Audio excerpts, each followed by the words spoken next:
Welcome to news alerts. Madanapalle RDO కార్యాలయంలోని sub కలెక్టరేట్లో జరిగిన అగ్ని ప్రమాదంపై క్షేత్రస్థాయిలో పరిశీలన అనంతరం AP DGP Dwaraka Tirumala Rao media ముందుకు వచ్చారు. రాత్రి 11:30 ఈ ఘటన జరిగిందని వెల్లడించారు. 3 గంటల పాటు ప్రమాద స్థలాన్ని పరిశీలించామని చెప్పారు. కీలక ఫైల్స్ ఉన్న విభాగంలో ఈ అగ్ని ప్రమాదం జరిగిందని తెలిపారు. మదనపల్లి ఘటన ప్రమాదవశాత్తు జరిగినట్టు కనిపించడం లేదని, ఈ ఘటనపై పలు అనుమానాలు ఉన్నాయని అన్నారు. సబ్ కలెక్టర్ కార్యాలయంలో ఓఎల్డీజీలో హెచ్చుతగ్గులు లేవని, షార్ట్ సర్క్యూట్ కు అవకాశమే లేదని స్పష్టం చేశారు. కార్యాలయం కిటికీ వెలుపల కొన్ని అగ్గిపుల్లలు కనిపించాయని వెల్లడించారు. అదే సమయంలో ఈ కార్యాలయంలో కొన్ని సీసీ కెమెరాలు పనిచేయడం లేదని తెలిపారు. జరిగిన ఘటన యాక్సిడెంట్ కాదు, ఇన్సిడెంట్ అని అర్థమవుతోందని, ఈ ఘటనపై ఎస్పీ, డీఎస్పీలకు స్థానిక సీఐ సమాచారం ఇవ్వకపోవడం పలు అనుమానాలకు తావిస్తోందని డీజీపీ పేర్కొన్నారు. ఆర్డీఓ కూడా కలెక్టర్ కు సమాచారం ఇవ్వలేదని తెలిపారు. ఈ ఘటనలో కొందరు రెవెన్యూ, పోలీసు అధికారుల అలసత్వం కనిపిస్తోందని, సమగ్ర విచారణ జరగాల్సి ఉందని అన్నారు.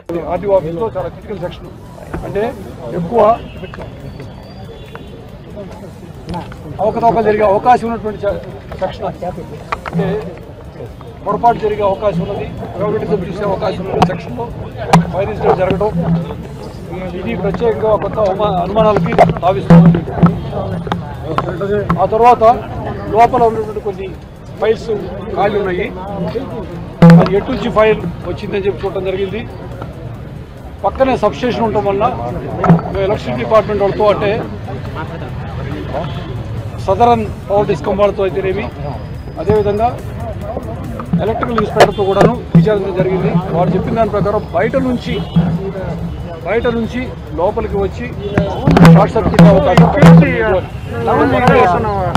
పక్కనే సబ్స్టేషన్ కాబట్టి వోల్టేజ్ ఫ్లక్చుయేషన్స్ ఉండవు. అదేవిధంగా కొద్ది రోజులుగా ఫ్లక్చుయేషన్ లేదన్న విషయం కూడా మీరు గమనించారు. అంటే రికార్డ్స్ అంతా ఉంటుంది వాళ్ళ దగ్గర.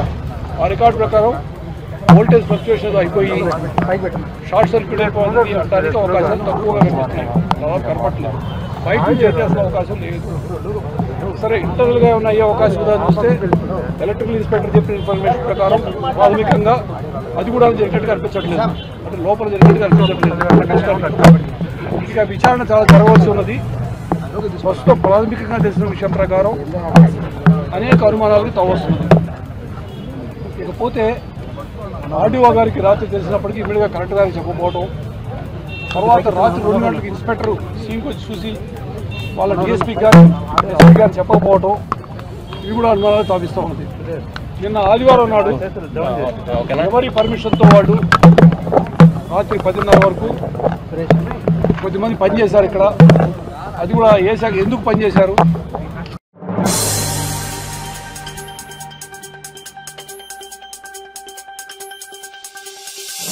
ఆంధ్రప్రదేశ్ ముఖ్యమంత్రి నారా చంద్రబాబు నాయుడును హర్యానా గవర్నర్ బండారు దత్తాత్రేయ కలిశారు. ఏపీ సీఎంను ఉండవల్లిలోని ఆయన నివాసంలో మర్యాదపూర్వకంగా కలిశారు. దత్తాత్రేయకు చంద్రబాబు పుష్పగుచ్చమిచ్చి స్వాగతం పలికి శాలువా కప్పి సన్మానించారు. ఆయనకు వెంకటేశ్వర స్వామి వారి చిత్రపటాన్ని బహూకరించారు. అనంతరం దత్తాత్రేయ ఏపీ సీఎంను శాలువాతో సన్మానించారు. అనంతరం కాసేపు ఇరువురు పలు అంశాలపై చర్చించుకున్నారు.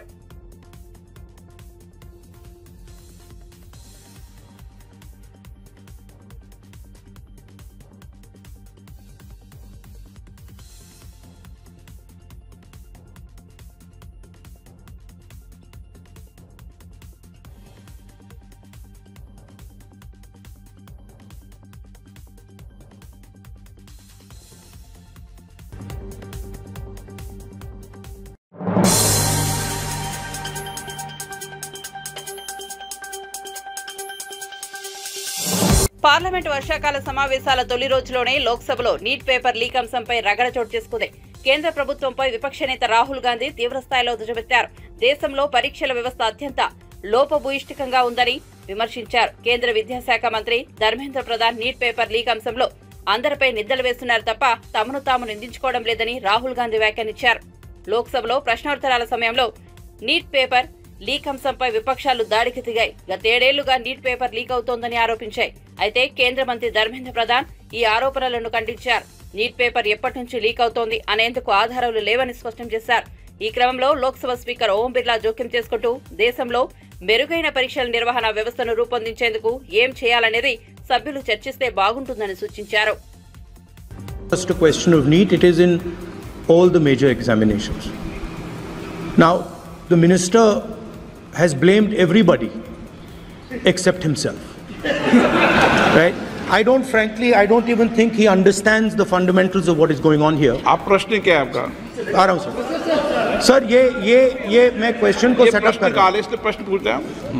ये the issue is that there are millions of students in this country who are extremely concerned at what is going on and who are convinced that the Indian examination system is a fraud. That is what is at stake here.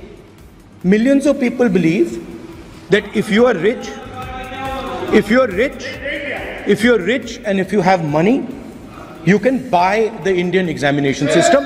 And by the way, and this is the same feeling that the people in the opposition have. And that is why we are asking some very simple questions to Honorable Minister. Number one, as this is a systemic issue, what exactly are you doing to fix this issue at a systemic level? Yes. That's the first question. Okay, question में चल रहा है please. अब मैं मंत्री जी मैं एक बार बोल दूं इस बात पे. चलो मंत्री जी आप शॉर्ट में जवाब दो, फिर मैं बोल ही देता हूं. आज आप शॉर्ट में जवाब देना प्लीज. अध्यक्ष महोदय, मेरे जो शिक्षा है, मेरे जो संस्कार है, मेरे जो सामाजिक जीवन है, मेरे को मेरे राज्य की, मेरे सूबे की जनता की स्वीकृति मिली है. मैं किसी की, मेरे बौद्धिक और मेरे संस्कार की सर्टिफिकेट मेरे को सारी सदन में किसी से नहीं चाहिए. देश की प्रजातंत्र में चुन के मेरे नेता प्रधानमंत्री मोदी जी को प्रधानमंत्री की भूमिका दिया है. मैं उनकी रिस्पॉन्स देना चाहिए. मंत्री जी ने सुप्रीम कोर्ट की बात करी, प्रधानमंत्री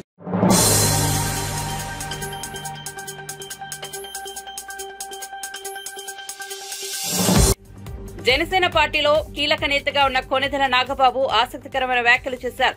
తనకు ఓపిక ఉన్నంతకాలం జనసేన కోసం పనిచేస్తానని, తనకు ఎటువంటి పదవులపై కోరిక లేదని అన్నారు. పవన్ కళ్యాణ్ ఆశయాలు నిలబెట్టేందుకు చేతనైనంత చేస్తానని పేర్కొన్నారు.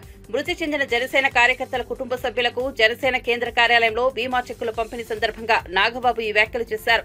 ఒక్కో కుటుంబానికి 5 లక్షల చెక్కును అందజేశారు. కార్యకర్తలకు తన వంతుగా ఎంతో కొంత సాయం అందిస్తానని ఈ సందర్భంగా ప్రకటించారు. ప్రజల కోసం నిలబడి గత 15 ఏళ్ల నుంచి పార్టీ పెట్టి 15 ఏళ్ల నుంచి రాజకీయ అనుభవం ఉన్న పవన్ కళ్యాణ్ గారు ఎన్నో మాటలు పడ్డారు, ఎన్నో తిట్లు తిన్నారు.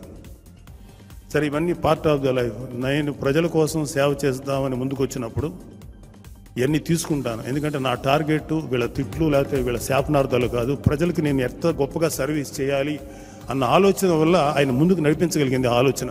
అందుకే ఆయన ఇవాళ మంచి స్థితిలో ఉన్నారు. డెఫినెట్గా రాబోయే ఈ 5 సంవత్సరాలు ఆంధ్రప్రదేశ్ ఒక గోల్డెన్ ఏజ్ చూస్తుంది. దయచేసి ఎవరైతే ఇక్కడ ఉన్నవాళ్ళు, మీరు కానీ ఎవరైనా సరే జస్ట్ కొంచెం ఓపిక పట్టండి, అన్నీ సక్రమంగా జరుగుతాయి. మాకు కళ్ళారా మేము ఎంతో, అంటే మన ఎలక్షన్స్కి వెళ్ళినప్పుడు ఎన్నో దుర్మార్గాలు చూసాం. సాక్షాత్తు సీఎం స్థానంలో ఉన్నటువంటి జగన్మోహన్ రెడ్డి చెప్పినంత అబద్ధాలు, అంటే ఒక అబద్ధం చెప్పితే అతికినట్టుండాలి, అంత గొప్పగా చెప్పగలడు ఆయన. అబద్ధాలు చెప్పటంలో ఆయన డాక్టరేట్ పొందాడు. పచ్చి అబద్ధాలు. రైతులు దారుణంగా ఆత్మహత్యలు చేసుకుని, కౌలు రైతులు చనిపోతే మేము ప్రత్యక్షంగా తిరిగాం. ఆ కుటుంబాలు ఎంత దారుణమైన పరిస్థితుల్లో మేము చూసాం. ఒక్క రైతు కూడా సూసైడ్ చేసి చచ్చిపోలేదని పవిత్రమైన అసెంబ్లీ సాక్షిగా మాట్లాడినటువంటి దుర్మార్గమైనటువంటి సీఎం జగన్మోహన్ రెడ్డి గారు. జంగారెడ్డిగూడెంలో కల్తీ సారా తాగి కొంతమంది పేద కార్మికులు చనిపోతే సహజ మరణాలని చెప్పి శాసనసభ సాక్షిగా పచ్చి అబద్ధం చెప్పిన వ్యక్తి జగన్మోహన్ రెడ్డి గారు. ఇప్పుడు ఎక్కడో లోకల్ తగాదాలు, వినుకొండలో ఎక్కడో చిన్న తగాదాలు ఉంటే దాన్ని తీసుకొని దేశం నాశనం అయిపోతుంది, రాష్ట్రం నాశనం అయిపోతుంది, రాష్ట్రపతి పాలన పెట్టాలి అని అవాకులు చవాకులు పేలుతున్న జగన్మోహన్ రెడ్డి గారికి దయచేసి తప్పులేదండి, మీరు తప్పులు చేశారు, ధైర్యంగా ఉండండి, ఇక నుంచి అయినా మంచి దారిలో నడవండి. రాబోయే 10 ఏళ్ల తర్వాత 15 ఏళ్ల తర్వాత మళ్ళీ మీకు ఒక అవకాశం రావచ్చు. అట్లీస్ట్ మంచి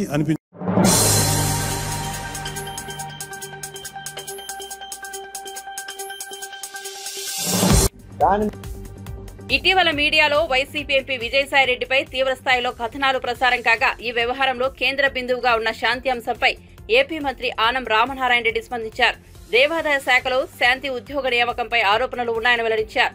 అప్పుడు పిఎస్ఆర్ ఆంజనేయులు ఏపీపీఎస్సీలో ఉన్నారని తెలిపారు. శాంతి నియామకంలో తప్పు జరిగితే పిఎస్ఆర్ ఆంజనేయులు కూడా బాధ్యులేనని ఆనం స్పష్టం చేశారు. దీనిపై ఆధారాలు సేకరించాక ఏపీపీఎస్సీని వివరణ కోరతామని చెప్పారు. విశాఖలో పనిచేసినప్పుడు శాంతిపై పలు ఫిర్యాదులు వచ్చాయని, ముఖ్యంగా ప్రేమ సమాజం భూముల విషయంలో శాంతిపై ఆరోపణలు ఉన్నాయని తెలిపారు.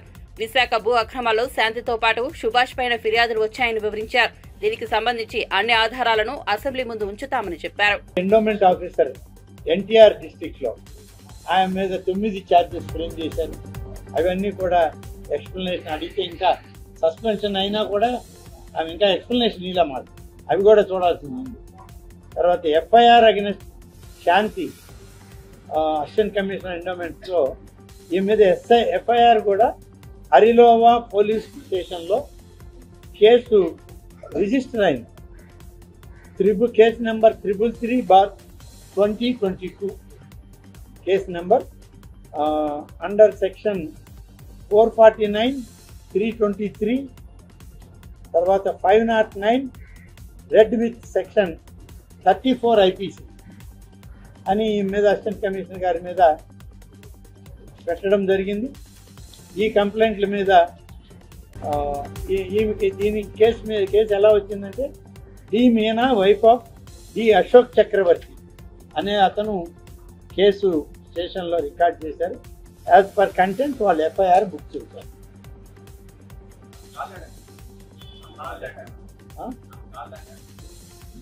కాల్ డేటానా మా దగ్గర లేదు. అంటే కాల్ డేటా ఇవన్నీ మా ఇన్వెస్టిగేషన్లో మేము చేయము, అది పోలీస్ ఇన్వెస్టిగేషన్లో చేయాలి. అది అంత దూరం పోలేదు. ఇంకా ఇవాళ పూర్తిగా ఎక్కడెక్కడ ఏం జరిగాయనే విచారణలోనే మేము కూడా ఉన్నాం. ఆ విధంగా చేస్తే ఈమెకి ఒక కొత్త రిపోర్టు 7/24కి stating that K Shanti commission has committed certain lapses అని 6 దేవాలయాలు కూడా ఈమె తప్పులు ఈమె చేసిన దేవాలయాలు group of temples 6B temples C టెంపుల్స్లో తప్పులు జరిగాయని ఆమె మీద నోట్ వచ్చింది. దాని మీద కూడా మేము ఇనిషియేట్ చేసాం. కాబట్టి ఈమె అదే కాదు, ఒక రిపోర్ట్ వచ్చింది మాకు ఏంటంటే ట్విట్టర్ తాతయ్య పెట్టిన ట్వీట్కి ఈమె ఒక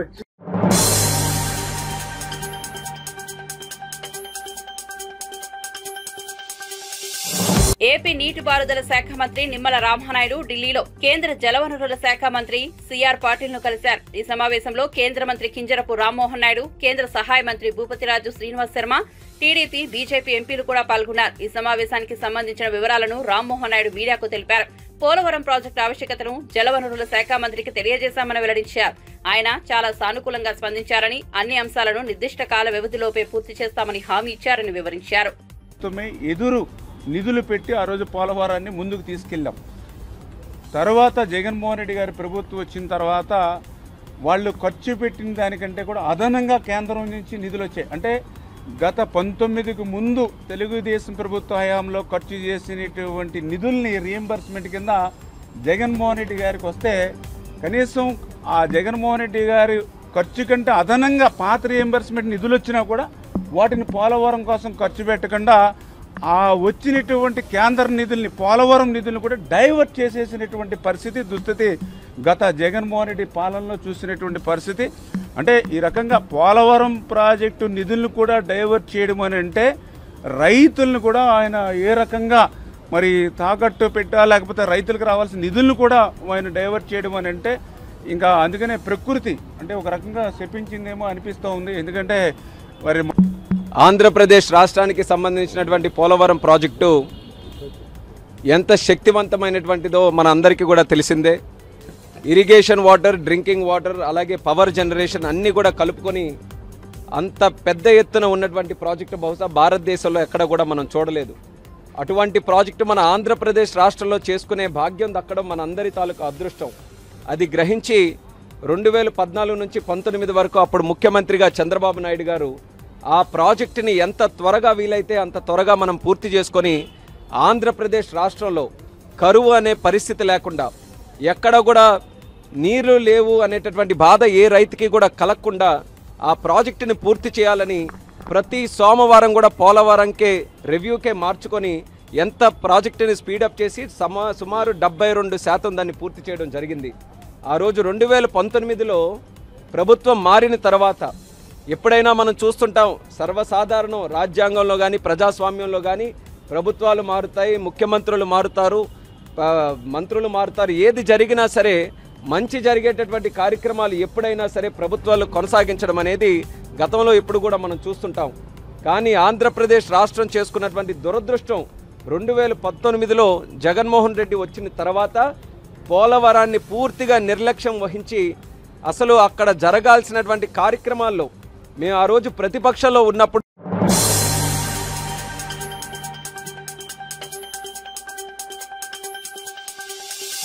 ట్రైనీ ఐఏఎస్ పూజా ఖేత్కర్ వివాదం తర్వాత యూపీఎస్సీ సివిల్ సర్వీసెస్ ఎంపిక విధానం గురించి కొత్త చర్చ మొదలైంది. ఈ క్రమంలోనే తెలంగాణ క్యాడర్ కు చెందిన ఐఏఎస్ అధికారి స్మితా సబర్వాల్ ఐఏఎస్ లో వికలాంగుల కోటాపై తన అభిప్రాయాలను సోషల్ మీడియా ఖాతా ప్లాట్ ఎక్స్ లో పంచుకున్నారు. అది ఒకే ఒక్క ట్వీట్ కానీ అగ్గిరాజేసింది. వివాదాస్పదంగా మారి ఎందరో మనోభావాల్ని దెబ్బతీసింది. తెలంగాణ సీనియర్ ఐఏఎస్ ఆఫీసర్ గా ఉన్న స్మితా సబర్వాల్ పై సోషల్ మీడియాతో పాటు పలువురు ప్రముఖుల నుంచి విమర్శలు వ్యక్తమవుతున్నాయి. దివ్యాంగులపై ఐఏఎస్ ఆఫీసర్ స్మితా సబర్వాల్ చేసిన కామెంట్స్ కు మాజీ బ్యూరోక్రాట్ ఐఏఎస్ కోచింగ్ సంస్థ నిర్వాహకులు బాలలత కౌంటర్ ఇచ్చారు. హైదరాబాద్ లో మాట్లాడిన మాజీ బ్యూరోక్రాట్ బాలలత స్మితా సబర్వాల్ కు ఛాలెంజ్ చేశారు. ఇద్దరం ఎగ్జామ్ రాద్దాం, ఎవరికి ఎక్కువ మార్కులు వస్తాయో చూద్దామంటూ ఛాలెంజ్ చేశారు. అతి పెద్ద సైంటిస్ట్ సుధా చంద్రన్ కాల్ లేకపోయినా డాన్సర్, వాళ్ళని మీరు సైంటిస్ట్ డాన్సర్ లా చూస్తారా? డిజేబుల్డ్ పర్సన్ లాగా చూస్తారా? సభ్య సమాజానికి మీరు ఇచ్చే మొత్తం లెసన్ మెసేజ్ ఇదేనా అండి? 24 గంటలైంది ఆమె ట్వీట్ పెట్టి, ఇంతవరకు ఆమె ట్వీట్ విత్డ్రా చేసుకోకపోగా ఇంకా రీట్వీట్ చేస్తూనే దానికి సంబంధించి కౌంటర్లు ఇస్తూనే ఉంది. ఇది ఎంతవరకు న్యాయం? అపోజిషన్ పార్టీస్ మీడియాతో ఉన్న మేజర్ థింగ్ ఏంటంటే పెద్ద క్వశ్చన్ అడిగేది, ఎవరన్నా ఒక ఐఏఎస్ ఆఫీసర్ కొంచెం బాగుంటే వ్యూస్ కోసం వాళ్ళే ఇంటర్వ్యూస్ చేస్తారు. ఇప్పుడు వాళ్ళకి సోషల్ మీడియా ఫాలోయింగ్, వాళ్ళు చేసే ఏ కామెంట్ అయినా ప్రభావం ఎవరిపైన పడుతుంది? సమాజం మీద పడుతుంది. Opposition parties, media, ruling party, bureaucracy అందరూ దీని గురించి ఆలోచించాలి. మీరు మా కోసం ఏం చేస్తున్నారు, ఏమి ఇస్తున్నారు అనేది. సో ఐఏఎస్లు కావాలంటే అందగత్తలు, ఐపీఎస్లు కావాలంటే మాత్రం జిమ్ ట్రైనర్ సరిపోతారా? ఫిజికల్ ఫిట్నెస్, మెంటల్ ఫిట్నెస్ చాలా ఇంపార్టెంట్. మెంటల్ ఫిట్నెస్ చాలా చాలా ఇంపార్టెంట్ అనమాట. అండ్ ఏమీ లేకుండా సివిల్స్ దాకా కొట్టిన దివ్యాంగులు చాలా చాలా గొప్పవాళ్ళు. జెన్యూన్గా ఉన్న డిజబిలిటీ పీపుల్ మీద ఇలాంటి కామెంట్స్ చేయటం, ఇలాంటి స్టేట్మెంట్స్ ఇవ్వడం తప్పు. రేపు ఎవరైనా వీళ్ళకి ప్రైవేట్ సెక్టర్లో ఉద్యోగాలు ఇస్తారా? ఈ స్టేట్మెంట్స్ చదివి ప్రైవేట్ సెక్టర్లో ఉద్యోగాలు వస్తాయా? అంత సహానుభూతి లేకుండా వీళ్ళు ఎలా స్టేట్మెంట్స్ ఇస్తున్నారు? చాలా ఇంపార్టెంట్. సిస్టంలో ఏమైనా ప్రాబ్లం ఉంటే సిస్టంలో ఉంది, కరెక్ట్ చేసుకోమని చెప్పాలి. ప్రభుత్వంలో ఉంటూ ఇలాంటి స్టేట్మెంట్స్ ఇవ్వటం పెద్ద నేరం. కోడ్ ఆఫ్ కండక్ట్కి వ్యతిరేకం కూడా, కంప్లీట్ కోడ్ ఆఫ్ కండక్ట్ అనమాట. చీఫ్ సెక్రటరీకి చాలా పవర్స్ ఉన్నాయి. ఆవిడకి షోకాజ్ నోటీస్ ఇవ్వచ్చు, దీని మీద ఆవిడ అడగొచ్చు. కేసీఆర్ గారి హయాంలో 10 సంవత్సరాల పాటు ఈవిడ సీఎంఓలో పనిచేశారు. ఇదేనా ఆవిడ నేర్చుకుంది అడ్మినిస్ట్రేషన్ గురించి? సీఎం దగ్గర దాదాపు 10 years సీఎంఓలో పనిచేశారు. సిస్టంలో తప్పులంటే సిస్టమ్ ఎలా కరెక్ట్ చేయాలో చూడాలి. ఆవిడకి ఫిజికల్ డిజబిలిటీ ఉందో లేదో నాకు తెలియదు, కానీ ఖచ్చితంగా మెంటల్గా మాత్రం ఆవిడ అప్సైడ్.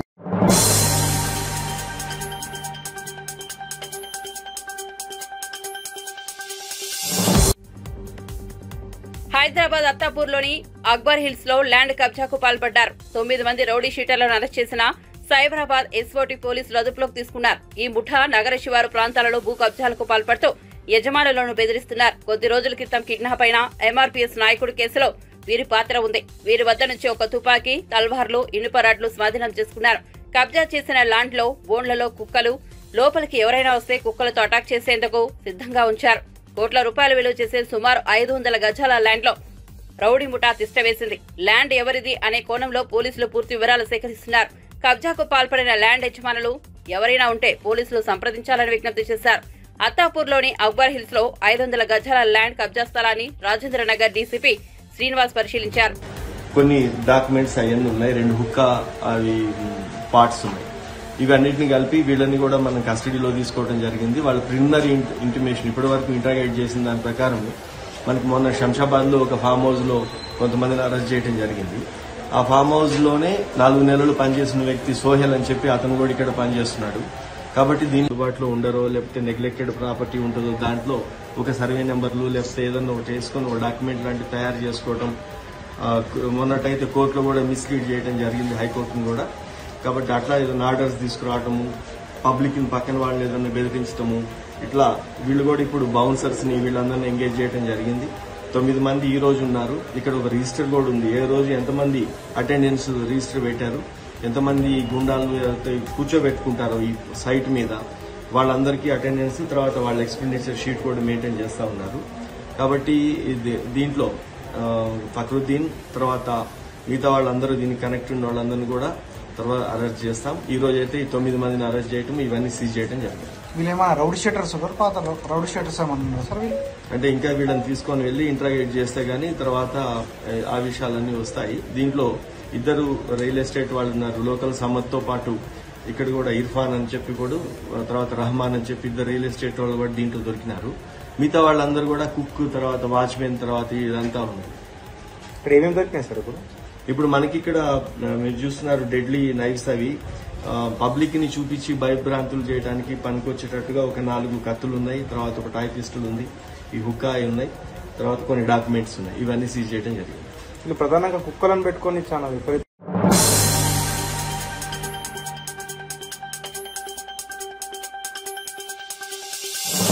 ములుగు జిల్లా ఏటూరు నాగారం మండలంలోని ఓడగూడెంలో పర్యటించిన మంత్రి సీతక్కను గ్రామవాసులు నిలదీశారు. విస్తారంగా వర్షాలు పడ్డప్పుడు గ్రామంలో నీళ్లు వచ్చి ఇండ్లు మునుగుతున్నాయని, ఇండ్లు మంజూరు చేయండని ప్రశ్నించారు. వర్షాలు పడినప్పుడు మేమొస్తాం, మీరు అడుగుతారు, ఎండాకాలంలో మీరు పడుకుంటారు, మేము పడుకుంటామని సీతక్క గ్రామవాసులకు సమాధానమిచ్చింది.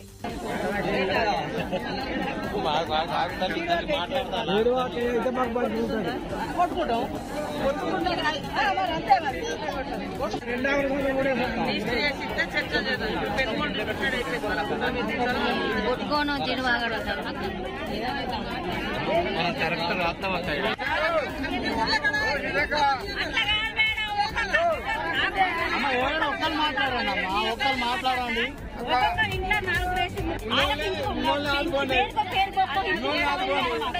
రెండు గుంటలు కానీ గుంటే కానీ కంపల్సరీ ఇంటికి ఒకటి 11 వాళ్ళు చెప్తున్నా, లిస్ట్ పెట్టుకోండి, అప్పుడు ఆలయం చేయలేదు, మీరు వచ్చి మీరేమన్నా చేస్తారని మీరు ఎవరు వచ్చినట్టు కూడా కాంగ్రెస్ హయాంలోనే ఇళ్ల స్థలాలు వచ్చినా ఊరు పెరిగింది. మేము చేస్తామని అంటారు, లిస్ట్ పెట్టుదని చెప్తున్నా. అదే మేడం, లిస్ట్ పెట్టుదని అంటారు. ఇప్పుడు వర్షకాలంలో వానలల్లా నేనే అంటాను, వానలు కుడితే మేము వస్తాను, మీరు గుర్తు చేస్తారు.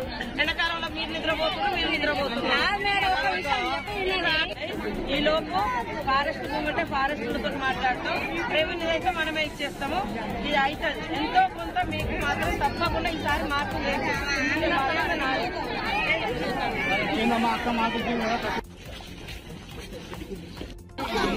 మనిషి వస్తే ఇప్పుడు ఈ గోదావరి ఏంటి, ఇళ్ళది ఏంటి, కోడిపుంజు లాగా ఇల్లు ఇస్తానంటే మళ్ళీ అడుగులేదు.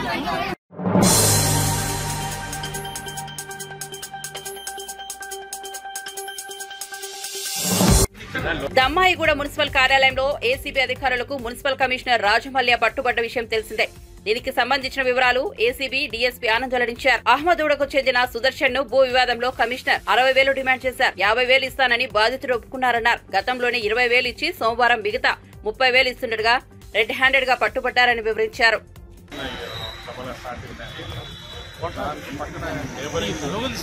నేబర్ ఎవరైతే ఉన్నారో విషయంలో డిస్ప్యూట్ నడుస్తుంది చాలా రోజులు.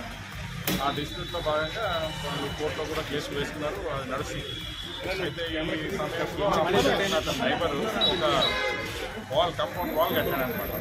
ఇతనికి ఆ కంపౌండ్ వాల్ అబ్స్ట్రక్షన్ అవుతుంది లోపల రావడానికి. ప్లస్ ఆ కంపౌండ్ వాల్ పబ్లిక్ ప్లేస్లో అంటే గవర్నమెంట్ ల్యాండ్లో ఉంది, రోడ్డుకి విముఖంగా ఉంది, గవర్నమెంట్ ల్యాండ్ అని చెప్పి కంప్లైంట్ వచ్చి ఒక ఫిర్యాదు చేయడం జరిగింది. ఇక్కడ ఎల్సీహెచ్ దమ్మాయిగూడ ఆఫీస్లో మున్సిపాలిటీలో ఒక ఫిర్యాదు చేయడం జరిగింది.